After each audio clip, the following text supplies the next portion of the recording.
I am Cyrus, king of the world, great king, mighty king, king of Babylon, king of Sumer and Akkad, king of the four quarters. Marduk, the great lord, established as his fate for me a magnanimous heart of one who loves Babylon, and I daily attended to his worship.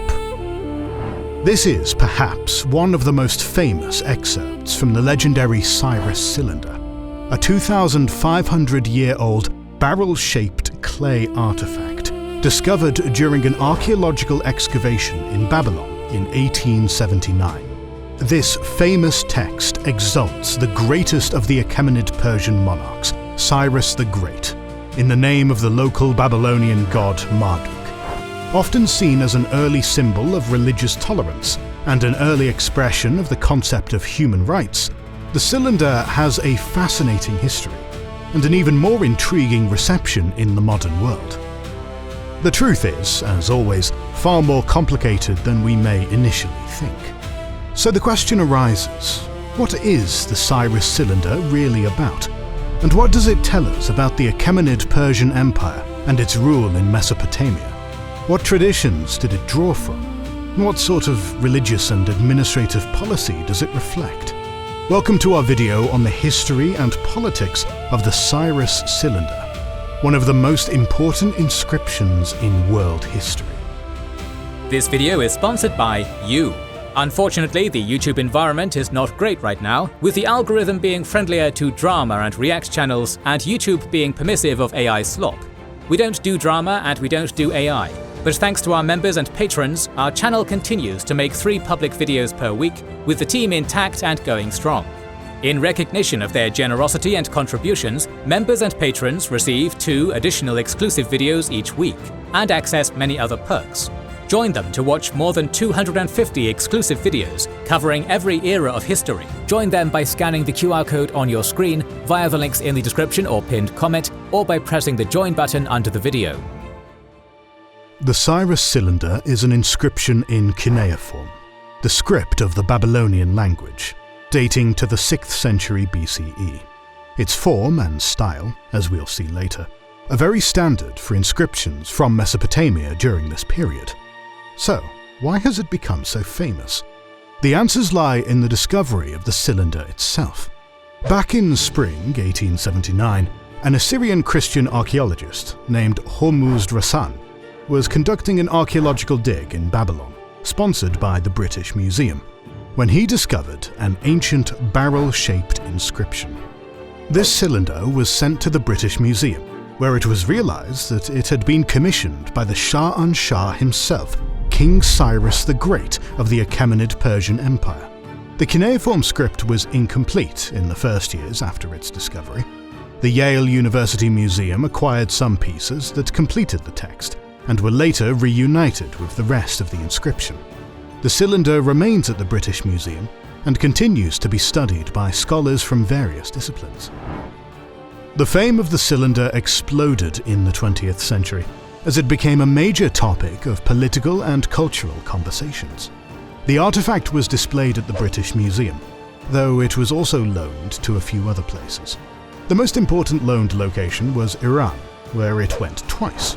Once in October 1971 under Shah Reza Pahlavi, and again in the autumn of 2010 under the Islamic Republic. The first case occurred under the auspices of the celebration of the 2,500 years since the foundation of the Achaemenid Empire, and the Shah made much fanfare of the cylinder's importance as a human rights document. This narrative was echoed by the president of the Islamist regime, Mahmoud Ahmadinejad, in 2010. The cylinder's symbolic value as an ancient expression of human rights is perhaps the biggest reason for its fame, alongside its commissioning by the most seminal emperor in Iranian history. Cyrus the Great was a Persian king who ruled over a vast multicultural empire, and is widely lauded for his tolerance towards his conquered subjects' native religions and customs. This narrative partially stems from the Hebrew Bible's portrayal of Cyrus as a messiah, allegedly allowing the Jews to return to their homeland after their exile in Babylon. and sponsoring the reconstruction of the Temple of Jerusalem.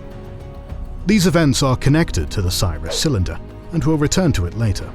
As these stories we have just shared demonstrate, the Cyrus Cylinder is a document whose authorship and political proclamations have shaped the modern world's imagination and debates about human rights. However, as always, these narratives obscure the more complex nuances this priceless artifact introduces to our understanding of Persian history, making the cylinder's background infinitely more interesting. The Cyrus Cylinder was commissioned by the Achaemenid Empire's most famous ruler, Cyrus the Great, after his conquest of Babylon in 539 BCE.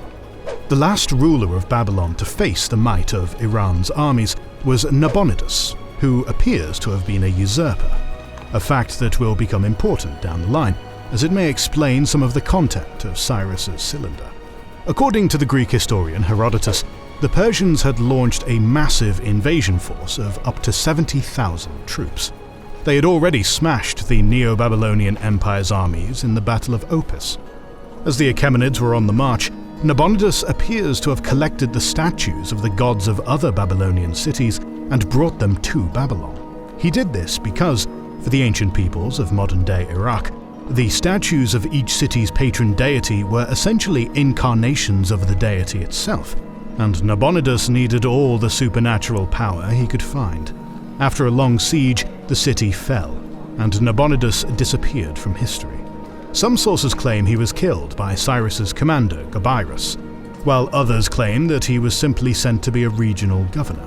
Whatever the case, Babylon was now under Persian control, ending millennia of Mesopotamian independence and imperial rule across Western Asia. The Cyrus Cylinder speaks extremely harshly of Nabonidus, referring to him as someone who continuously did evil against Marduk's city, meaning Babylon. The authors of the cylinder claim that the god Marduk, patron of magic, wisdom, and water, was angry at the kidnapping of the idols of other gods and their being brought to the city. Consequently, Marduk is said to have personally asked Cyrus to come and liberate his city from the supposedly evil Nabonidus. Then, after briefly describing the city's conquest, the cylinder shifts to the first person. Cyrus exalts his own position as a faithful servant of Marduk, and speaks of himself as doing the proper rites to honor the god of the city. Cyrus also claims to have freed many Babylonians from conscripted labor, and to have returned all the idols of the gods to their sacred temples out of piety and respect. Throughout the text, Cyrus makes it clear that he is a ruler who is above all other kings, and that his domain is truly universal. He also explicitly appeals to local sensibilities, showing his supposed magnanimity in treating local gods according to local religious customs. All in all, the text is a masterstroke of political propaganda, combining the sentiment of victory the Persians wished to impose on the Babylonians with efforts to co-opt and appease them to solidify their newfound conquest. This balancing act results from both political innovations unique to Persia and old Babylonian practices, which we will investigate now. The first aspect of the cylinder is its continuity with old Babylonian traditions. Texts exalting kings are common in many ancient Mesopotamian empires, dating back to the era of the first Babylonian dynasty. For instance, similar texts are found in Old Stele, ascribed to King Hammurabi, who reigned in the 1770s to 1750s BCE, over a millennium before Cyrus's time. This observation suggests two things. One is that Cyrus was aware of this ancient tradition and sought to emulate it to gain the prestige that such proclamations would evoke amongst the Babylonians. The second is that scribes from Babylon had long been producing propaganda inscriptions for whomever their current political master was. These two patterns have led many scholars to conclude that the cylinder was composed by local Babylonian scribes and was likely used for a local consecration ceremony, in which the text was buried under a building. One theory is that Cyrus's conquest of Babylon was supported by a faction of the Marduk priesthood that opposed Nabonidus for elevating the moon god, Sin, above their god. A clue to this lies in the proclamation on the cylinder itself, which claims that Cyrus entered Babylon peacefully. There are no independent sources to confirm this, so there is still no consensus on whether local collaborators helped Cyrus to win. But what is certain is that Cyrus definitely tried to appeal to Marduk's priesthood, and possibly granted them land tenure in return for wealth. Another element of the cylinder that is very much Mesopotamian is the role of the deity idols. As we mentioned previously, deities in the ancient lands of Sumer and its surroundings were considered alive and an important part of the religious life of a city. The very soul of a city lay in its patron deity, who was supposed to protect it and exalt the king who ruled it. Nabonidus may indeed have taken the idols of other cities to protect them from Cyrus, but the cylinder claims the last Babylonian king was actually kidnapping the spiritual hearts of other cities and causing much harm in the process. Cyrus returning the idols to their cities is framed as a gracious form of salvation, and many commentators have said that it shows Cyrus as a uniquely tolerant ruler. However, this is not quite the case. Previous Mesopotamian monarchs had performed similar acts of kidnapping idols, as Nabonidus did, and of returning and sponsoring the cults of other cities, as Cyrus did. By acting in this way, Cyrus is not being uniquely tolerant or magnanimous, but in fact is playing the same political game that had been played for millennia in ancient Mesopotamia. Cyrus was showing himself to be a sponsor and protector of local cults, thereby appealing to local elites and their subjects to maintain his rule. The Shah's policy, while indeed a political masterstroke, is one that had many predecessors in the land of the two rivers. We will now move on to the political and social background of the Cyrus Cylinder, namely what the cylinder's subtext tells us about Achaemenid religious policy.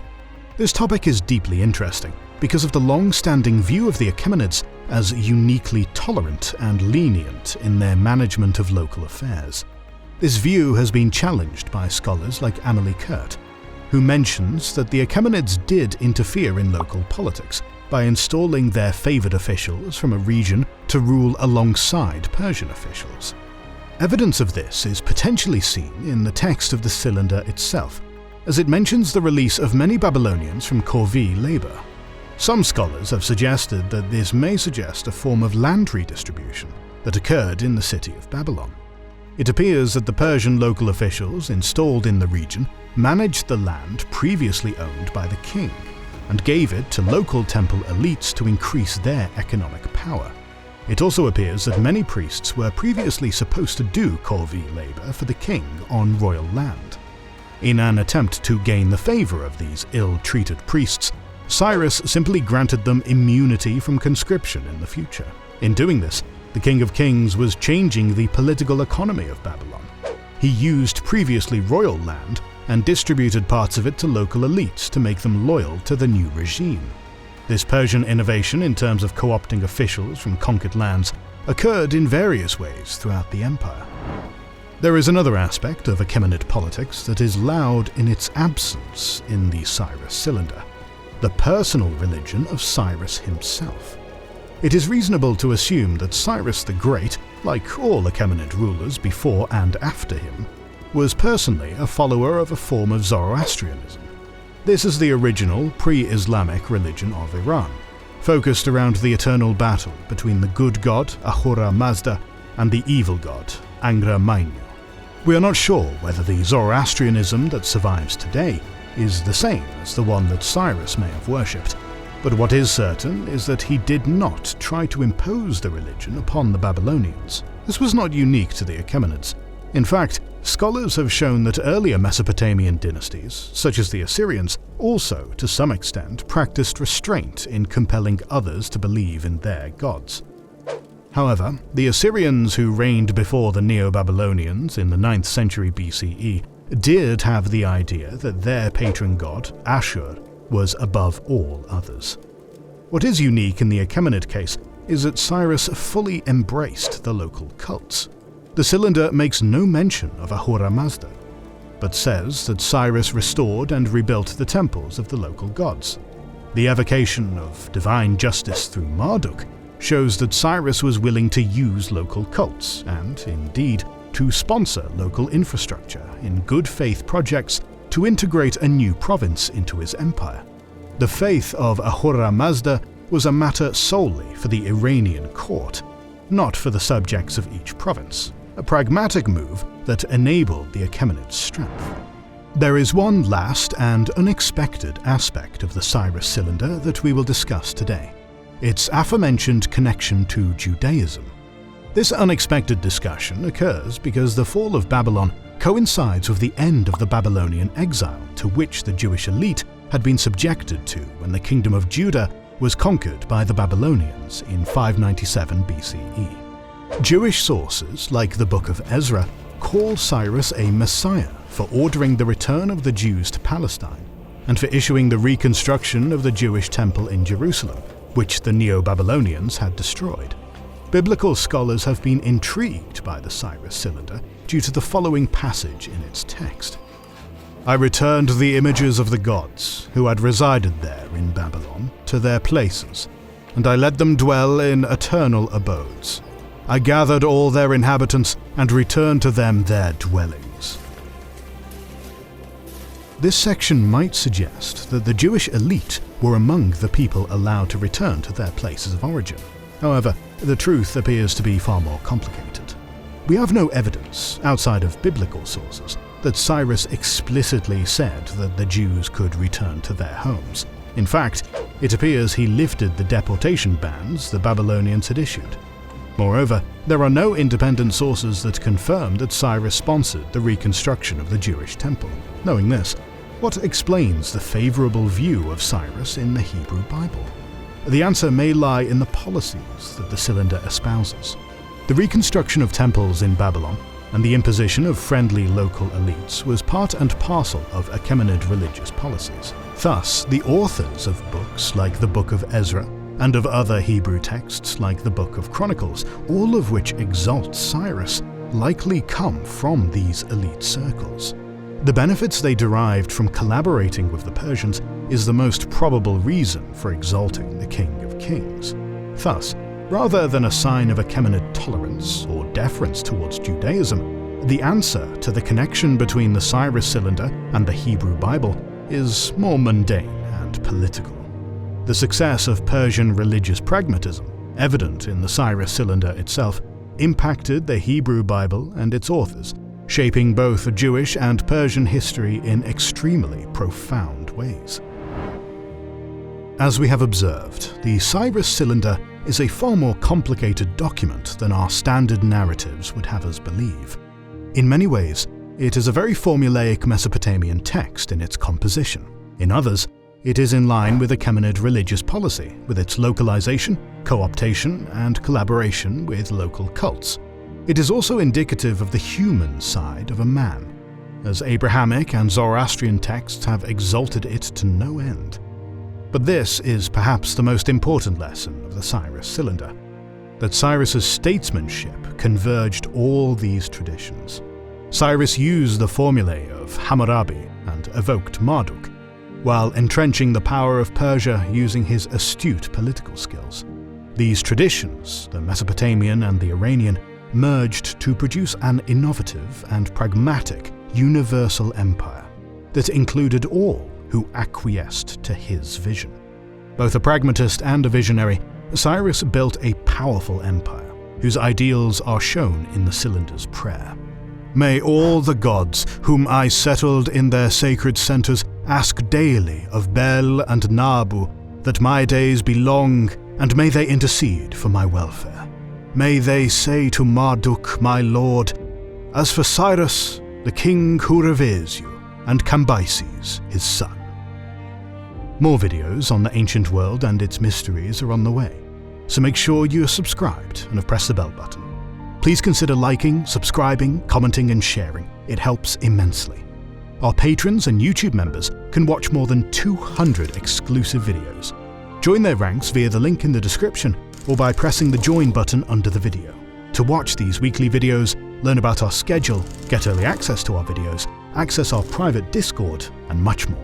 This is the Kings and Generals channel, and we'll catch you on the next one.